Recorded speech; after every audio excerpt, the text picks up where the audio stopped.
अरबी, हमारा प्राचीन भाषा है संस्कृत, हमारा वेद पुराण रामायण महाभारत सब कुछ लिखा है संस्कृत में। आप जो कुरान पढ़ते हो वो है अरबी भाषा में। अरबी क्या इस देश की भाषा है? वो अरब कंट्री की है, तो आप इस देश के नागरिक कैसे हुए? खड़ा नहीं हो सकते तुम अपने हमारे सामने।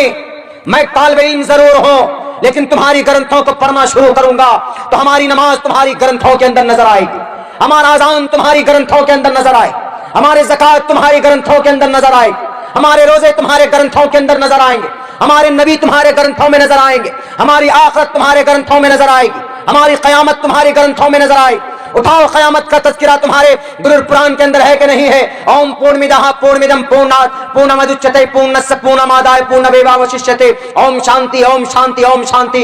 उठाओ, हमारे सूरह फातिहा का तज़किरा तुम्हारे गायत्री मंत्र में है कि नहीं है? ओम भूर्भुवस्वः तत्सवितुर्वरेण्यं भर्गो दिवस्य धीमहि धियो यो नः प्रचोदयात्। उठाओ, आखिरत का तज़किरा, मरने के बाद दोबारा जिंदा होने का अकीदा हम रखते हैं, तो तुम्हारे ग्रंथों के अंदर है कि नहीं है? युनः पिता जनिता युविधाता धामानि वेद भूनानि विश्वा युदेवा नाम दायक इब्तम संप्रश्नम भूना यंतयन्या। उठाओ, एक अल्लाह का तज़किरा, हमारे एक अल्लाह के होने का अकीदा तुम्हारे ग्रंथों के अंदर मौजूद है कि नहीं है? लिंग चिदी शिखा नतस्य कथित पत्रस्ती लुके न चिस्ताने वच्चित्स्य लिंगम सकारनम कर्णाधिपाधिपो न चास्य कसित जनिता न चाधिपा।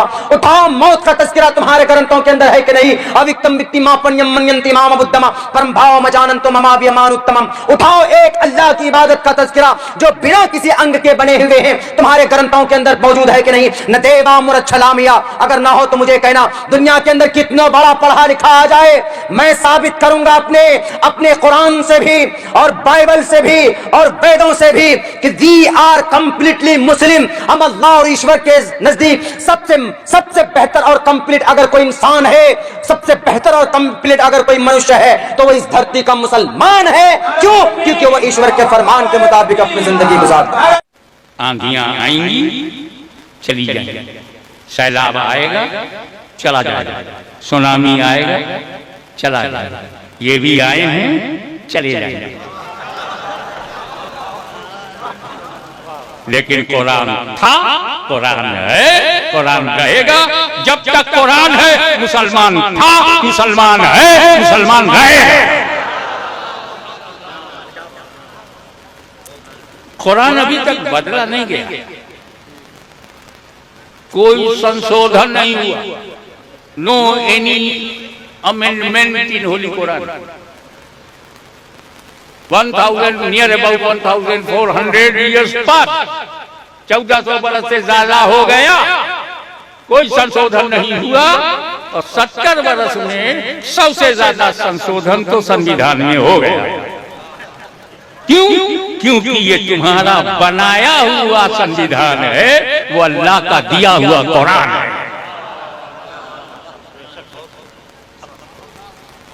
एक कमेटी बैठकर संविधान बनाती है, कुरान को किसी ने बनाया नहीं, न लिखाया गया, न ये तस्नीफ है, ये कलाम इलाही है। कयामत तक रहेगा। इसकी एक वजह तो कुरान में, कुरान कभी नहीं बदलेगा। इसकी वजह कुरान ने बताया कि इसका मुहाफिज अल्लाह है।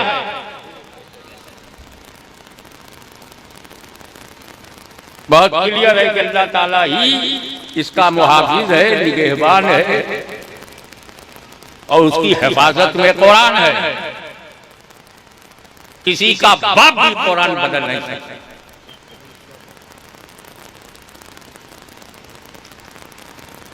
चाहे शादीशुदा हो, कभी चाहे कुंवारा हो, और चाहे शादी के बाद बीवी को छोड़ दिया हो,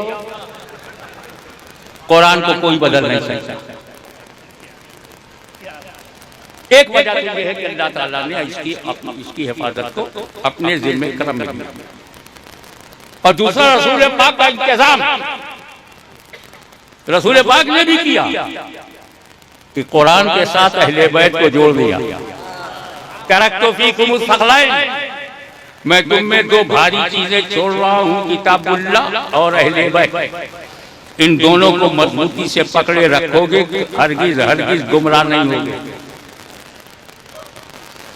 गारंटी लिया रसूल पाक ने। ये गारंटी नमाज में नहीं लिया कि जो नमाज पढ़ेगा गुमराह नहीं होगा। ये गारंटी हज में भी नहीं लिया कि जो हज करेगा गुमराह नहीं होगा। न जाने कितने गुमराह हज करने जाते हैं। इसमें गारंटी है कि जिसने कुरान और अहले बैत को मजबूती से पकड़ा वो गुमराह नहीं होगा। अब अगर झाझा में, जमुई में, आसपास कोई गुमराह मिले तो समझ जाना या तो इसने कुरान छोड़ा या अहले बैत से पंगा लिया। कुरान के साथ अहले बैत, कयामत तक कुरान, कयामत तक अहले बैत। न अहले बैत कयामत तक खत्म होंगे न कुरान, एक दूसरे के साथ। कुरान अली के साथ, अली कुरान के साथ हौज़े कौसर पर साथ मिलेंगे। ये इंतजार रसूल पाक ने किया कि कुरान अकेला न रहे, क्योंकि कुरान अल्लाह का कलाम है। अल्लाह समद है, अल्लाहु समद लम यलिद व लम यूलद। अल्लाह बेनियाज है, अल्लाह डजंट केयर एनीवन। अल्लाह को किसी की परवाह नहीं। तुम कुरान का गलत तर्जुमा करो, अल्लाह को परवाह नहीं, कर जहन्नम बनी, तेरा इंतजाम पहले ही से। कुरान की तफसीर गलत लिखो, बोलेगा नहीं कुरान। कुरान चुप है, कुरान किताब है, कुरान खामोश है। इसलिए जरूरी था कि इस अनबोल के कुरान के साथ, तवज्जो, इस अनबोल के कुरान के साथ कुछ बोल के कुरान हो, ताकि जब खामोश कुरान की रूह पर हमला हो तो कुरान तो मस्जिद नबी में रहे, बोलता कुरान मैदान करबला में आया है।